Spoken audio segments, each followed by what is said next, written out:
the area that we want to work on are the adductors. So I'm going to go through here to about right here. I also want to work part of my hamstring all the way down up to my butt. Okay? The way I do that, from here, take the foam roller. Once again, I'm working from here down to here. Roll back and forth. Okay?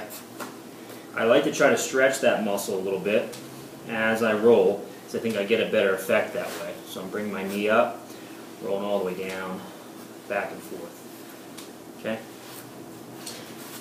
Next one, I like to sit on this. I turn a little bit to the side so I can work the adductors and part of the hamstring here. And I want to lean forward with my chest up. Just come right back and forth. Okay? Just roll as you need to. Go down to the knee, up to the butt. Back and forth. The entire time, try and keep my chest up, similar to the same position I'd have while I'm squatting.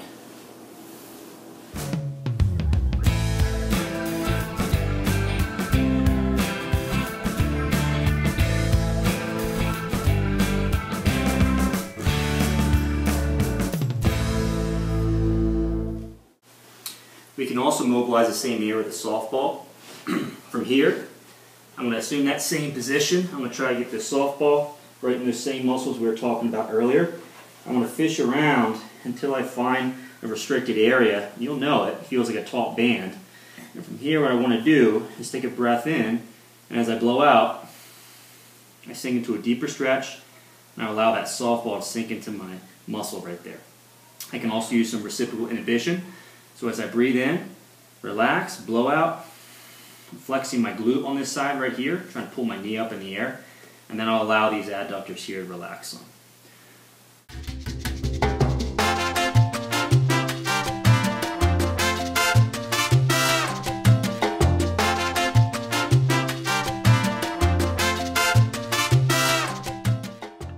First, we'll start with a few stretches for the posterior hip capsule, as well as some of the gluteal musculature. If you're doing this right, you should feel like the long bone in your thigh, the femur, is about poking out your butt. And you should be getting a nice strong stretch in your glute without feeling a pinch in the hip. Next, we're working on hip flexion and external rotation. I'm trying to get my foot to the outside of my hand. Once I'm there, I take a breath in. As I blow out, I'm sinking my hip down towards my ankle. Now, for a front view.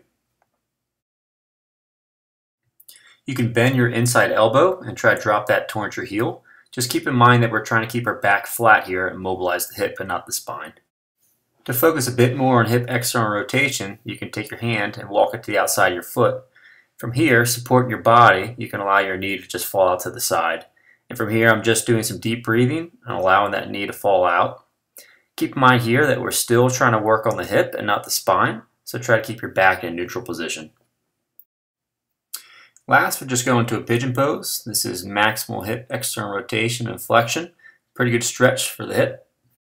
The further you walk your foot forward towards your head, the more stretch you're going to get. If this is too much of a stretch, just take that foot and drop it back down towards your waist.